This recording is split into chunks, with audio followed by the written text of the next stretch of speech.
Mesdames et messieurs, bonjour et soyez les bienvenus dans cette nouvelle édition de votre journal de 15 h au sommaire de l'actualité.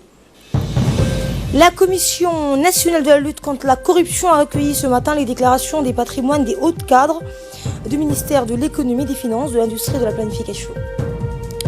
Et la compagnie Kenya Airways inaugurera la première ligne directe entre l'Afrique de l'Est et les États-Unis.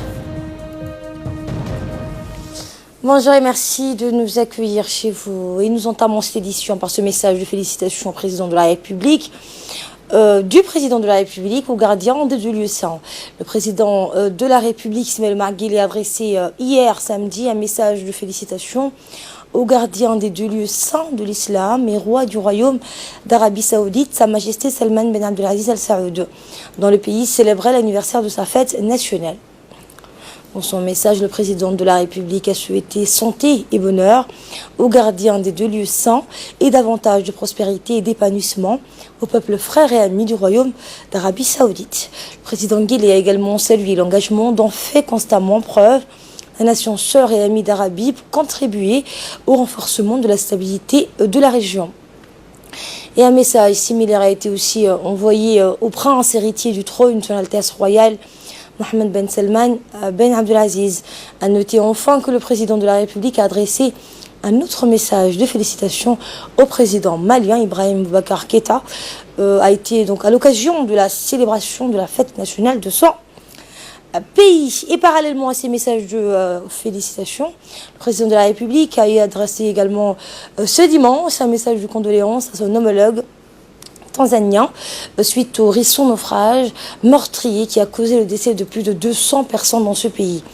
Dans son message, le président Guelleh a exprimé sa solidarité et sa compassion à la nation sœur et amie tanzanienne. Le gouvernement et le peuple de Djibouti se joignent à moi, a-t-il dit, pour témoigner leur sympathie au peuple frère tanzanien dans l'épreuve terrible de cette tragédie.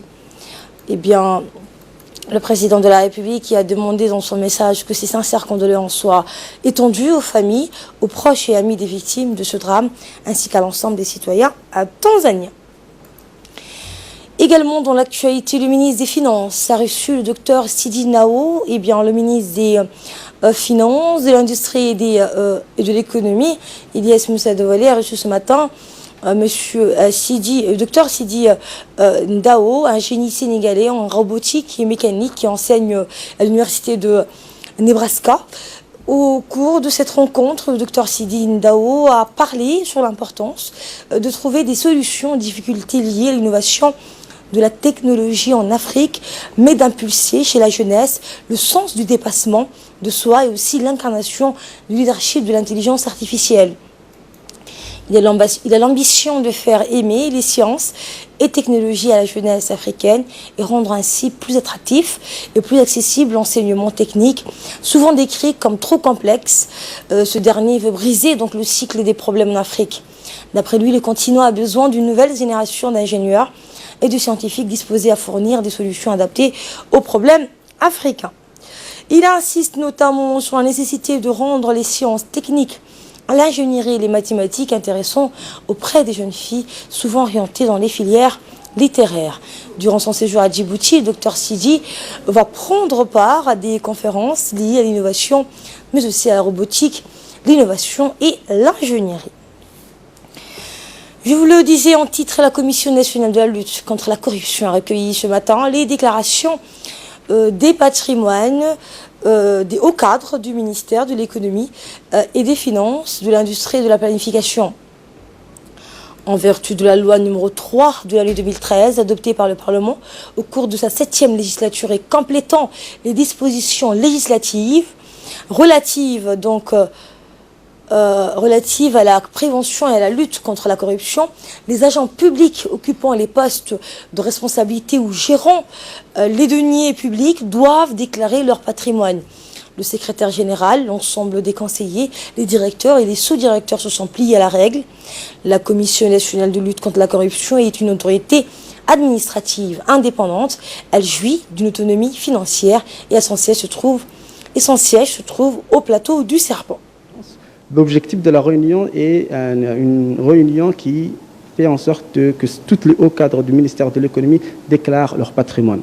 Ce processus de la déclaration de patrimoine, nous avons entamé depuis une année et il s'inscrit dans le cadre de l'application de la loi 03, complétant les dispositions relatives à la lutte contre la corruption qui a été promulguée par le président de la République en 2013 et qui porte sur la moralisation de la vie publique et la lutte contre la corruption. Jusqu'à présent, nous avons fait pour 15 ministères, le ministère de l'économie étant le 15e ministère.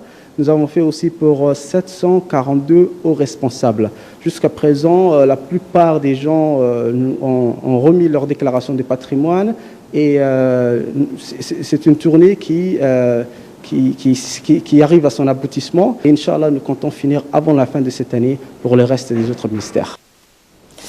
Vous l'aurez compris, sa principale mission vise à promouvoir la bonne gouvernance, à prévenir et empêcher la dilapidation des deniers de l'État et l'étabilité à mener des enquêtes sur les soupçons de corruption.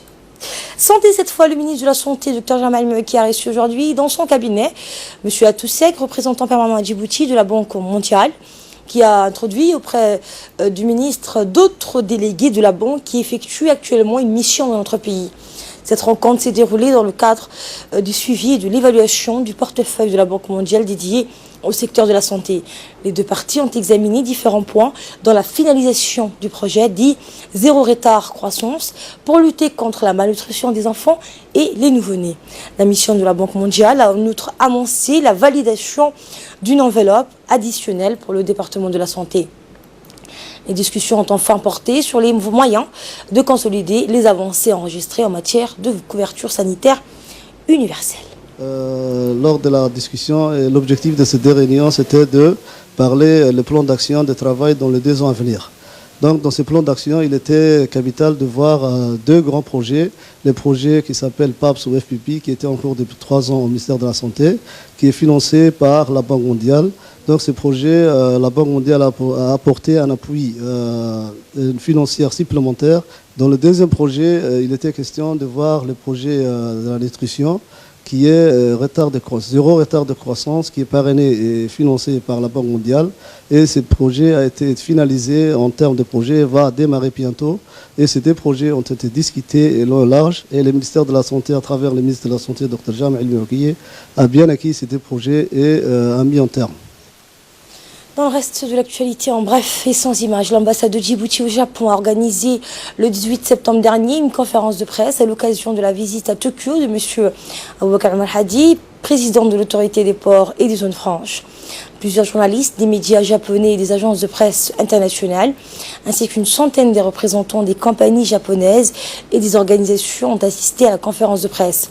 Tout d'abord, l'ambassadeur Ahmed Al-Reda a rappelé les liens d'amitié et de coopération entre notre pays et le Japon, ainsi que les nouvelles perspectives de paix dans la région de l'Afrique de l'Est qui s'ouvrent compte tenu du contexte très favorable à l'investissement à Djibouti.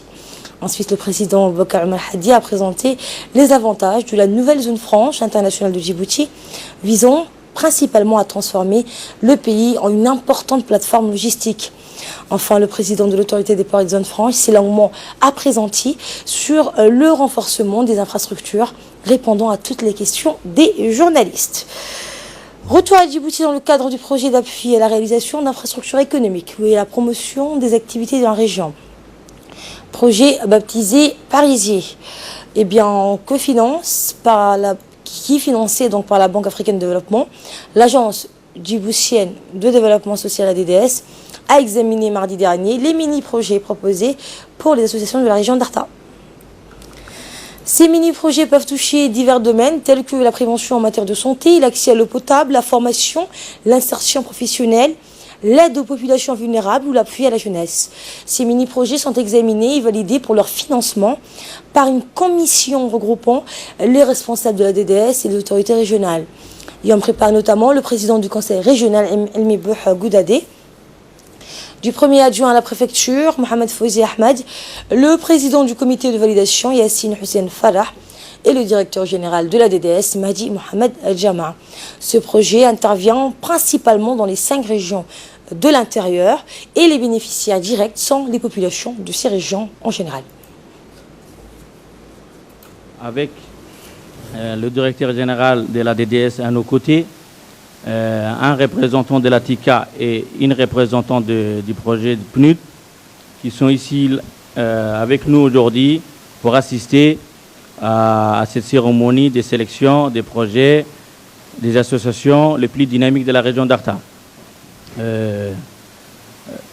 Durant toute une période qui est assez importante, les associations les plus dynamiques de la région d'Arta ont soumis des projets. Durant toute cette période, il y avait une facilitatrice qui essayait de l'épauler, qui l'encadrait, et dans la faisabilité de ces projets, il y avait toute une liste de projets qui doivent être soumis ou bien éligibles. Et là, je pense que le comité va faire beaucoup d'attention à regarder les critères de sélection. Et je vous amène au nord du pays, après le sud. Une délégation conjointe de la préfecture de Tadjoura et du ministère de l'Agriculture a effectué ce week-end une tournée dans le secteur de Dora pour savoir si les populations locales disposent suffisamment d'eau ou si les zones de pâturage sont vertes après les dernières précipitations de l'intersaison. La majorité du bétail dans les régions nord transhume donc vers ce secteur en cette période et après les pluies. Les ouvrages hydrauliques mis en place fonctionnent donc normalement, garantissant des réserves suffisantes d'eau. C'est le cas notamment de Galaptissane, à 25 km du lac Assal, où le manque d'eau était un fléau. Des retenues d'eau d'une grande capacité ont été conçues et sont toutes pleines, à la grande satisfaction des populations nomades. La plaine de Doda, entre Balho et Dora, est inondée mais n'empêche la circulation.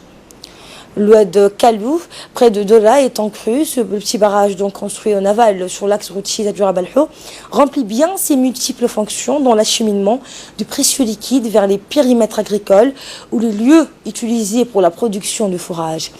Grâce aux dizaines d'ouvrages hydrauliques réalisés, les populations se sentent soulagées et ne craignent plus le manque d'eau. Les animaux de la région littorale de Tadjoura, de la montagne qui sont ici. Et donc il y a quand même de l'herbe qui pousse.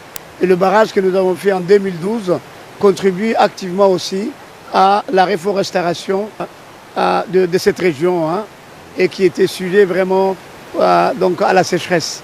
Et cette année, donc maintenant, à la différence des autres d'il y a 10 ans, nous avons vraiment des ouvrages de stockage et c'est tous les bénéfices de la population de Tadjoura. Hein. Donc pour les explications de l'ingénieur Balagoïta Seïdi, prenons la parole à son tour, le préfet de la région de Bok, Abdelmalik Mohamed Benouta, qui s'est déclaré satisfait par les résultats de la mobilisation des eaux de surface pour la population de Galaptissane. Des fortes précipitations donc ont permis, a-t-il dit, au sol de verdir. Également dans l'actualité, l'école saoudienne de Djibouti a organisé une cérémonie à son siège à l'occasion de la fête nationale saoudienne célébrée chaque année le 23 septembre. Cette cérémonie s'est déroulée sous l'égide du chargé d'affaires de l'ambassade saoudienne à Djibouti et l'attaché religieux saoudien. Donc, cette cérémonie a vu la participation du directeur de l'école saoudienne, ainsi que les parents d'élèves, les instituteurs et professeurs de cette école. Durant cette cérémonie, les élèves de l'école saoudienne ont présenté des poèmes et un exposé sur le fonctionnement et le déroulement des activités de cette école. Et sport, pour clore l'actualité nationale, le secrétaire d'État à la jeunesse et au sport, en collaboration avec la Fédération djiboutienne de football, ont organisé hier au Stade Gouled les 2 matchs en finale masculine et féminine de la Coupe de Djibouti. La première finale a opposé l'équipe féminine de l'armée nationale qui a battu par 1-0 l'équipe féminine du quartier 4. En outre, la finale masculine a opposé l'équipe de l'association sportive d'Ali Sabié, sponsorisée par Djibouti Telecom, à l'équipe de l'université de Djibouti. Lors de ce match, l'équipe d'Ali Sabié l'a remporté par 1-0 minute. L'équipe d'Ali Sabié a remporté sa 3e Coupe de Djibouti et la seconde d'affilée. Et cette cérémonie a vu la participation, outre du secrétaire d'État à la jeunesse et au sport, le ministre de l'enseignement supérieur et de la recherche, le ministre de la communication chargé des postes et des télécommunications, ainsi que le président de la fédération de football. Et c'est l'heure de retrouver l'appel à la prière. On se retrouve tout de suite après pour le reste de l'actualité. Et de là, nous passons à ce qui domine l'actualité hors de nos frontières avec Ahmed Ahmed. Bonjour à vous. Bonjour Asma. Et plus de 100 personnes ont été tuées par le choléra dans le nord-est du Nigeria. Et oui Asma, une épidémie donc de choléra qui s'est déclarée ces 2 dernières semaines dans le nord du Nigeria, une région dévastée par le conflit du groupe djihadiste Boko Haram.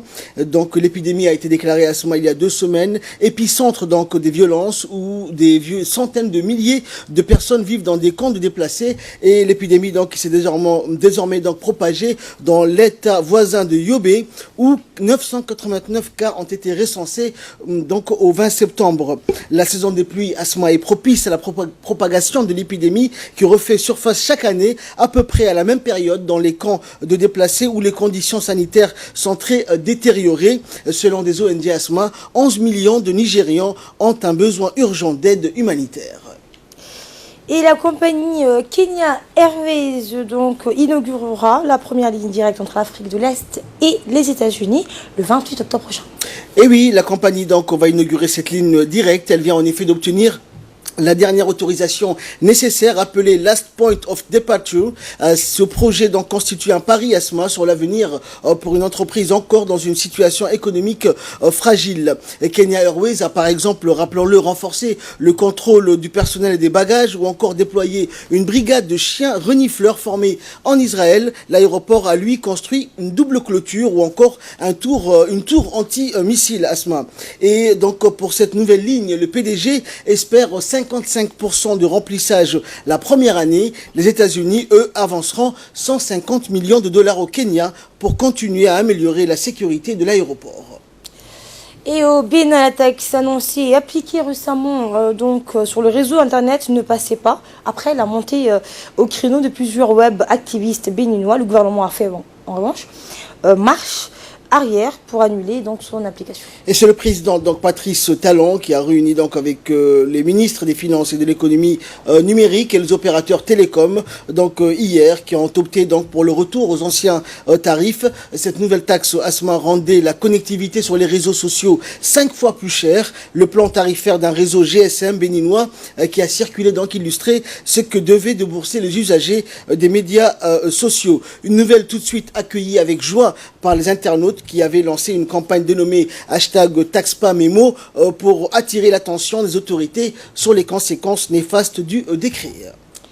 Et enfin, plus de 24 heures après le passage d'une tornade d'une force 3 et d'une autre force 2 à Ottawa et à Gatineau, l'heure est au bilan des dégâts Ahmed ainsi qu'au geste de solidarité. Et oui, chose certaine Asma, les prochaines semaines s'annoncent difficiles dans les secteurs touchés. Environnement Canada donc a confirmé hier soir que la tornade qui a frappé une partie d'Ottawa avait, avant de se diriger vers Gatineau, avait une force de 3 sur l'échelle donc de Fujita améliorée. Les vents qui ont atteint jusqu'à 265 km/h ont sévèrement endommagé de nombreuses maisons. Et le Premier ministre de l'Ontario, Doug Ford, a quant à lui envoyé ses pensées aux personnes touchées par le passage de la tornade, plus particulièrement aux résidents de Dunrobin. Et donc le maire a indiqué que la catastrophe avait fait près de 700 sinistrés dans sa municipalité. Selon le site internet de la ville, déjà 684 personnes se sont inscrites au centre des sinistrés aménagés dans la cégep de l'Ottawa. Merci Ahmed pour ces précisions. Voilà, merci, c'est la fin de ce journal. Merci à vous de l'avoir suivi. Bon après-midi à toutes et à tous.